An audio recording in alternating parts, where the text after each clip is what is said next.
Is it fair to blame Frank Vogel for why the Lakers suck?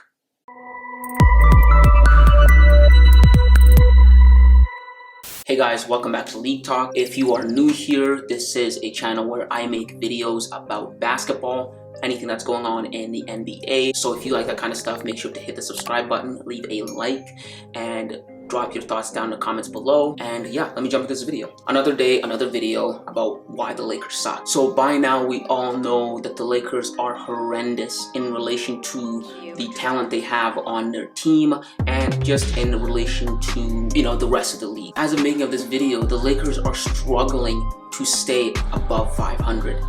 They're currently 14-3 right now.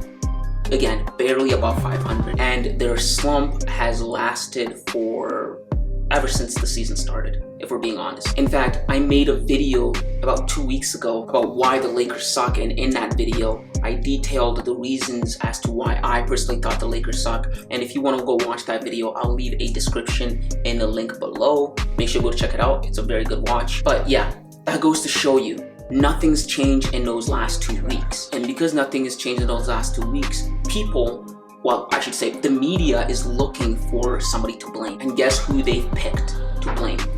You guessed it, the head coach, Frank Vogel. For the last week or so, it seems like every single time I go on social media, on any news outlet, they're trying to point the finger at the coach, Frank Vogel. But that got me thinking, is it really fair to blame the head coach?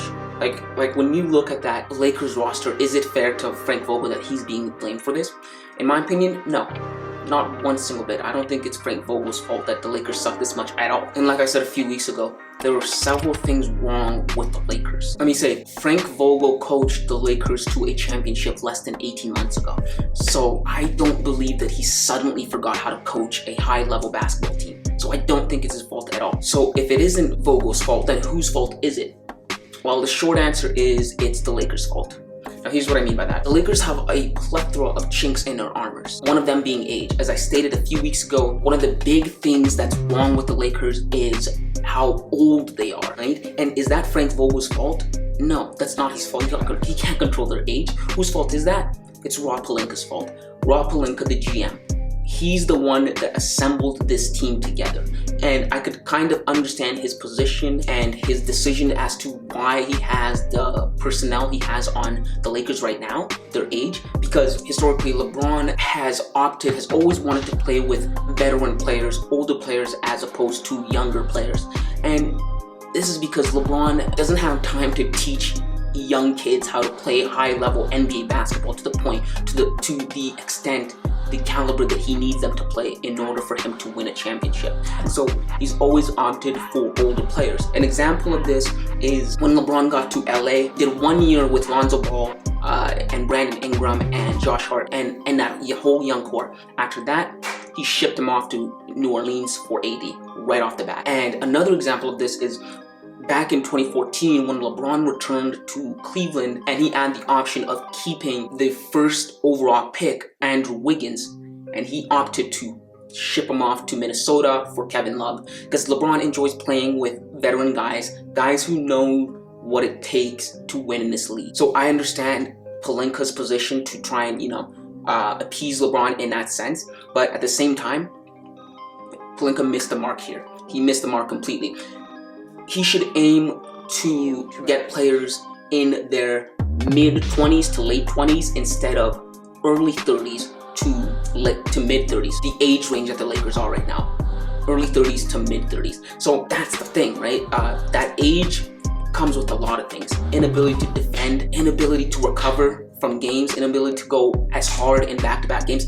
It's just hard being an old player. And again, that's the front office's fault. That's not Vogel's fault. And then this is going to bring me to my next reason as to who I think really kind of deserves the blame for the Lakers sucking so much. Anthony Davis.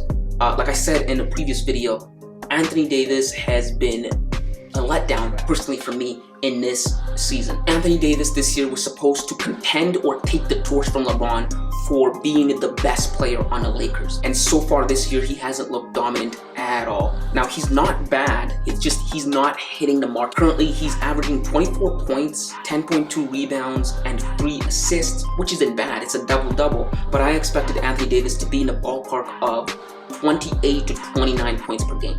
That's the echelon of talent that I think Anthony Davis is, especially for his age. He's at the very peak of his prime. He's 28. That's where they normally, like athletes normally hit their very peak.